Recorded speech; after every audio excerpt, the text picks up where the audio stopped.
हिंगोर जा रिपोर्ट मीर खान मंगणे जो सोबेदेरो थाने जी हद सगियूं पुलिस चौकी जे बदमस्त इंचार्ज सोराब शहर जी ज़ुल्मन खिलाफ मंगणे जा बरादरी जो सगियूं जे मुतासिर रहवासिन मंसूर अली मंगणे जो ज़ुल्फकार अली मंगणे जो जी घरवारी हुसैन बख्श मंगणे जो रज़ा मोहम्मद मंगणे जो मोहम्मद अज़ीम मंगणे जो निज़ामुद्दीन मंगणे जो ऐं प्यास अली मंगणे जो जी अगवाणी में मंगणे जा बरादरी जी औरतुनि मर्दनि तोड़े मौसूम ॿारनि समेत सख़्त एहतजाज। उन मौक़े ते मीडिया सां ॻाल्हाईंदे चयो त असांखे सोराब शहर खे पंहिंजे ॻोठ मां रोकियोसीं त जेकॾहिं तव्हां हितां असांजे ॻोठ मां क्रॉस करे थो त इज़त सां करे वञ, जेकॾहिं गंदी नज़र तोड़े गंदे ख़्याल सां हिते ईंदे त स्ट्रोक न थींदो। सभु को ग़ैरत ऐं इज़त वारो आहे। तंहिं ते मज़कूरा ASI सोराब शहर मशीर जी असांजे धरती तंग कंदे जीअण जंजाल करे छॾियो आहे। मुतासिरनि पारां सदर पाकिस्तान वज़ीर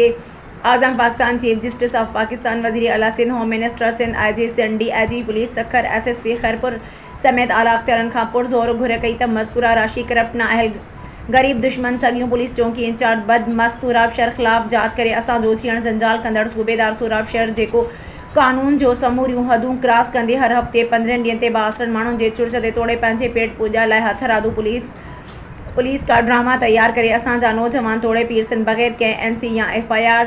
जे घरां तोड़े मज़दूरी तां मोटंदे असां जिन बेगुनाह माण्हुनि खे मज़कूरा अवाम दुश्मन अनासर करप्ट तरीन सगियूं जो इंचार्ज सोराब शहर पंहिंजे